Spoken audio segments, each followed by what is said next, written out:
Alam na ho natin na bispiras ng Pasko, Disyembre 24, itinakdang deadline ng Department of Energy at yan ay para maibalik ang supply ng kuryente doon sa mga lugar na binayo ng super bagyo sa Visayas. Sa Martes na po ang deadline na yan.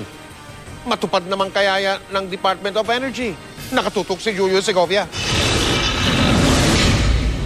Humingi ng pasensya si Energy Secretary Jericho Petilla sa hindi niya pagdalo sa pagdinig ng Senado kaugnay sa power rate hike ng Meralco, kung saan nasabon ang ilang kinatawa ng DOE dahil tila hindi raw alam ang biglaang force outages ng ilang power plants na sumabay sa maintenance shutdown ng Malampaya gas field.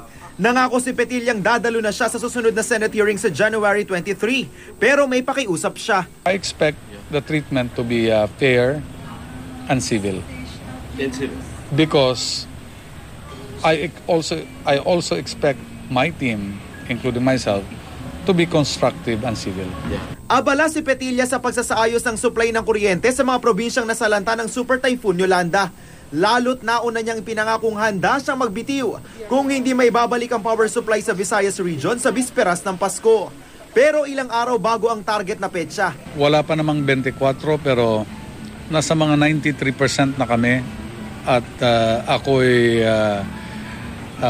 lubos na naniniwalang ito'y kakamit namin ang December 24, lalo na kasi ang mga linesman natin talaga, ang mga kooperatiba ay walang tulog na nagtatrabaho. Sa ngayon, 20 na lang daw sa mahigit 300 lungsod at bayang naapektuhan ng super bagyo ang wala pa ring kuryente, karamihan sa Aklan at Eastern Samar. Pero paglilinaw ni Petilla, hindi lahat ng mga bahay sa apektadong probinsya maiilawan. Prioridad daw nilang malagyan ng kuryente ang mga munisipyo, ospital at ilan pang mahalagang establishmento. Karamihan ng bahay walang bubong. Kung wala kang bubong, imposible kang malagyan ng kuryente. At isang ulan ka lang, baka masunog ka na. Bukod sa pagbabalik normal ng supply ng kuryente sa Visayas, minamadali rin ng DOE sa tulong ng ERC at Philippine Electricity Market Corporation ang investigasyon sa higit 4 na piso kada kilowatt-hour na tasingil sa kuryente ng Meralco.